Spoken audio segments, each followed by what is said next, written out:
What's up guys, welcome back to another video. Today we're going to be rebuilding my Integra's front brake calipers. Here's the parts that I use for this, but make sure you get the correct parts for your application. At the end of this video I'll give you some tips on how to remove it from the car, so if you're having trouble with that, skip to the end and you'll see it there. Taking apart the caliper is pretty straightforward, with the exception of one part, and that is the piston. In order to get the piston out, you're going to need compressed air. What I used was my battery operated tire inflator, but if you have a compressor, you can use that as well. In addition to that, I also pulled a valve stem out of a wheelbarrow tire I had out in the yard, and I'll use that to make a seal against the caliper. You can apply air to either where the banjo bolt goes in or the bleeder valve. These calipers have been sitting for a really long time, so I don't really know what to expect, but the first piston came out pretty easily. Here's a look at the piston once I got it out. If you see any pitting or rust like this one has, I recommend replacing it if you can. If you have a piston that's being a bit stubborn, be safe about it, because as you're about to see, this one comes out with a hell of a lot of force and really scares my girlfriend. Watch this shit.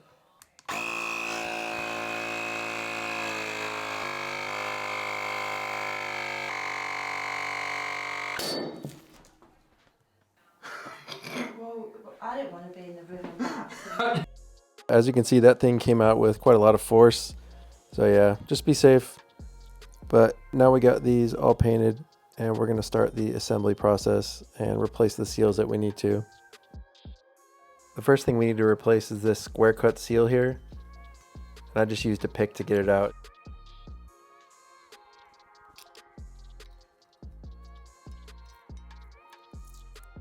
Once you do get it out, make sure the channel is as clean as possible before you put the new seal in. I got quite a bit of gunk out of mine, so I used some carb cleaner to clean out the area where the piston's going to be, because a bunch of it dropped in there. Now that you got everything clean, you can go ahead and install this seal. Shouldn't take too much effort to get it seated.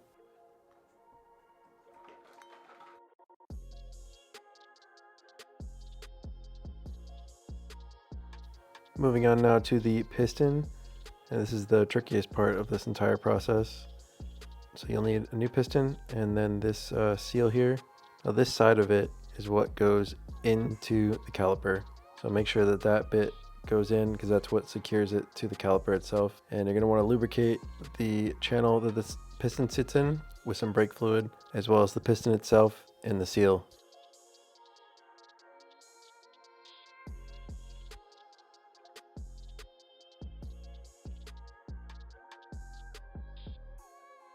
Once you've done that, the seal needs to go onto the piston. So stretch it out a bit and get it over it. And then you're going to want to hang the side with that lip on it over the closed end of the piston just a little bit. Now before you put the piston in, you need to get this seal seated inside the caliper. The best way I found to do that is to keep one hand on the piston and rest the back portion of the seal inside the channel. Once I did that, I used the back end of a 90-degree pick to get the rest of the seal in place. The technique you see me using here is what eventually worked, but it took me quite a few tries before I got it in. Once I got it in, I lifted the piston out a bit to make sure the seal stayed in place before I attempted to press the piston in.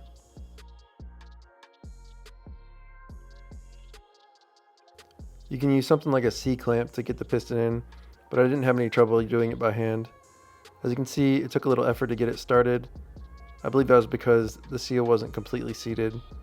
That last little wiggle of the piston seems to have solved that, and then I was able to easily press it in.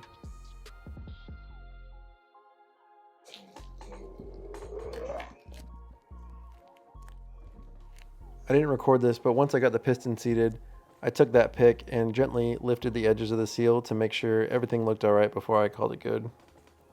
Now we just need to snap this piece back into place, and we'll be on to the bracket. For the bracket, we just need to install our new dust boots, and then once you do that, you can press in the slide pins.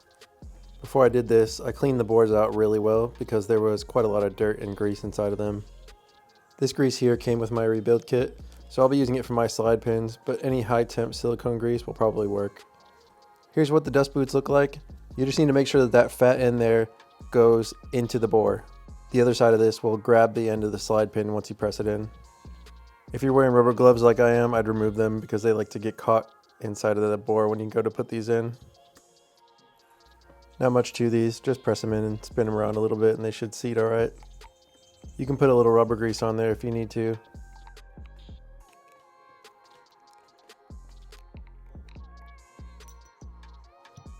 Now for the slide pins, you just want a light coating of grease on them. Don't be too generous with this stuff. If you put too much, it will prevent the pins from bottoming out. So just wipe away any excess before you press them in.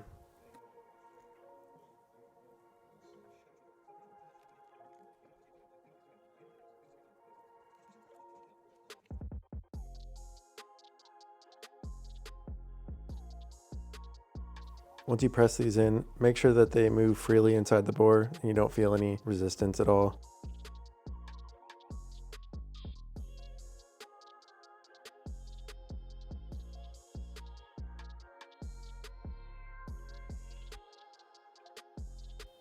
For the bleed screw, you can just hand tighten this for now, but when you install this on the car, the torque spec is 6.5 foot-pounds.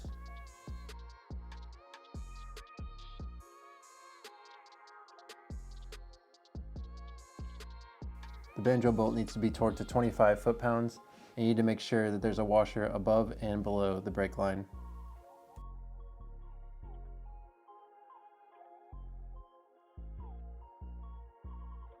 If you have an Integra Type R, these slider bolts get torqued to 36 foot-pounds, but you need to install the bracket onto the car first before you mount the caliper on it.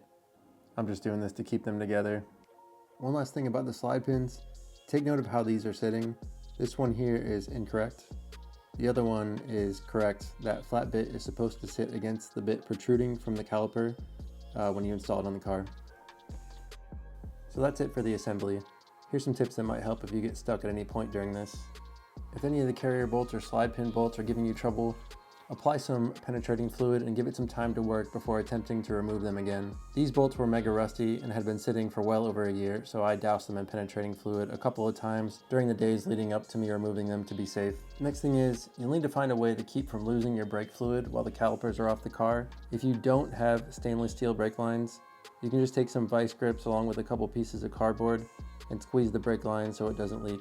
If you do have stainless steel brake lines, what I've done in the past is take a bolt that fits where the banjo bolt goes through the line, put one washer on it, push the bolt through a plastic sandwich bag or something like that, place the brake line onto the bolt, press the bolt through the other side of the bag, then put on another washer and then a nut and tighten it down.